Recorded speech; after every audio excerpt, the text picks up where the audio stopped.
Price lord. ಇವತ್ತಿನ ನಮ್ಮ ಧ್ಯಾನಕ್ಕಾಗಿ ಯೋಹಾನ ಬರೆದ ಪತ್ರಿಕೆ 20ನೇ ಅಧ್ಯಾಯ.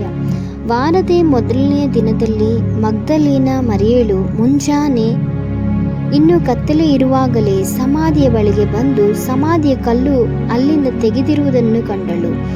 ಆಕೆ ಸಿಮಿಯೋನ್ ಪೇತ್ರನ ಬಳಿಗೆ, ಯೇಸುವಿಗೆ ಪ್ರಿಯನಾಗಿದ್ದ ಆ ಮತ್ತೊಬ್ಬ ಶಿಷ್ಯನ ಬಳಿಗೆ ಓಡಿ ಬಂದು ಅವರಿಗೆ, ಸ್ವಾಮಿಯನ್ನು ಸಮಾಧಿಯೊಳಗಿಂದ ತೆಗೆದುಕೊಂಡು ಹೋಗಿ ಆತನನ್ನು ಎಲ್ಲಿಟ್ಟಿದ್ದಾರೋ ನಮಗೆ ಗೊತ್ತಿಲ್ಲವೆಂದು ಹೇಳಿದಳು. ಆಗ ಪೇತ್ರನು ಆ ಮತ್ತೊಬ್ಬ ಶಿಷ್ಯನು ಹೊರಟು ಸಮಾಧಿಯ ಕಡೆಗೆ ಓಡಿ ಹೋದರು.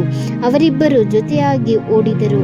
ಆದರೆ ಆ ಮತ್ತೊಬ್ಬ ಶಿಷ್ಯನು ಪೇತ್ರನಿಗಿಂತ ಮುಂದೆ ಓಡಿ ಮೊದಲೇ ಸಮಾಧಿಯನ್ನು ಮುಟ್ಟಿ ಬೊಗ್ಗಿ ನೋಡಿ ಆ ನಾರು ಬಟ್ಟೆಗಳನ್ನು ಬಿದ್ದಿರುವುದನ್ನು ಕಂಡನು, ಆದರೆ ಒಳಗೆ ಹೋಗಲಿಲ್ಲ. ಸಿಮಿಯೋನ್ ಪೇತ್ರನು ಅವನ ಹಿಂದೆ ಬಂದು ಸಮಾಧಿಯೊಳಗೆ ಹೋಗಿ ಆ ನಾರು ಬಟ್ಟೆಗಳನ್ನು ಬಿದ್ದಿರುವುದನ್ನು, ಆತನ ತಲೆಯ ಮೇಲಿದ್ದ ಕೈಪಾವುಡಗಳನ್ನು ಆ ನಾರು ಮಡಿಗಳ ಕೂಡ ಇರದೆ ಸುತ್ತಿ ಒಂದು ಕಡೆಯಲ್ಲಿ ಬೇರೆ ಇರುವುದನ್ನು ನೋಡಿದನು. ಆಗ ಸಮಾಧಿಯ ಬಳಿಗೆ ಮೊದಲು ಬಂದಿದ್ದ ಆ ಮತ್ತೊಬ್ಬ ಶಿಷ್ಯನು ಸಹ ಒಳಗೆ ಹೋಗಿ ನೋಡಿ ನಂಬಿದನು.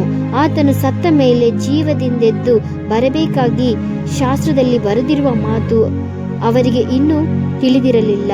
ತರುವಾಯ ಆ ಶಿಷ್ಯರು ತಿರುಗಿ ತಮ್ಮವರ ಬಳಿಗೆ ಹೋದರು. ಆದರೆ ಮರಿಯಳು ಹೊರಗೆ ಸಮಾಧಿಯ ಬಳಿಯಲ್ಲೇ ಅಳುತ್ತಾ ನಿಂತಿದ್ದಳು. ಹೀಗೆ ಆಕೆ ಅಳುತ್ತಿರುವಾಗ ಸಮಾಧಿಯೊಳಗೆ ಬೊಗ್ಗಿ ನೋಡಲು ಯೇಸುವಿನ ದೇಹವು ಇಟ್ಟಿದ್ದ ಸ್ಥಳದಲ್ಲಿ ಬೆಳ್ಳಗಿರುವ ವಸ್ತ್ರಗಳನ್ನು ಹೊತ್ತುಕೊಂಡ ಇಬ್ಬರು ದೇವದೂತರನ್ನು ಕಂಡಳು. ಅವರಲ್ಲಿ ಒಬ್ಬನು ತಲೆಯಿದ್ದ ಕಡೆಯಲ್ಲಿ, ಒಬ್ಬನು ಕಾಲಿದ್ದ ಕಡೆಯಲ್ಲಿ ಕೂತಿದ್ದರು.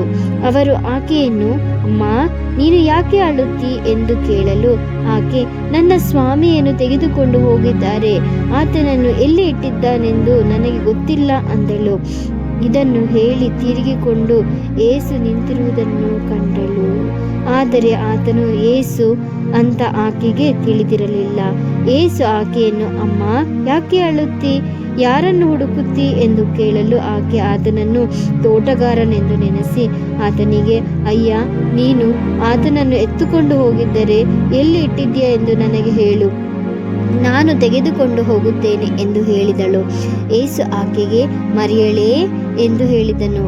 ಆಕೆ ತಿರುಗಿಕೊಂಡು ಇಬ್ರಿಯ ಮಾತಿನಲ್ಲಿ ರಬ್ಬಾನಿ ಅಂದಳು. ರಬ್ಬಾನಿ ಅಂದರೆ ಗುರುವೇ ಎಂದು ಅರ್ಥ.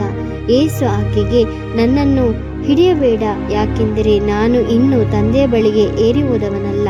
ನೀನು ನನ್ನ ಸಹೋದರರ ಬಳಿಗೆ ಹೋಗಿ, ನಾನು ನನ್ನ ತಂದೆಯು ನಿಮ್ಮ ತಂದೆಯು, ನನ್ನ ದೇವರು ನಿಮ್ಮ ದೇವರು ಆಗಿರುವ ಆತನ ಬಳಿಗೆ ಏರಿ ಹೋಗುತ್ತಿದ್ದಾನೆ ಎಂದು ಎಲ್ಲರಿಗೆ ಹೇಳು ಎಂದನು.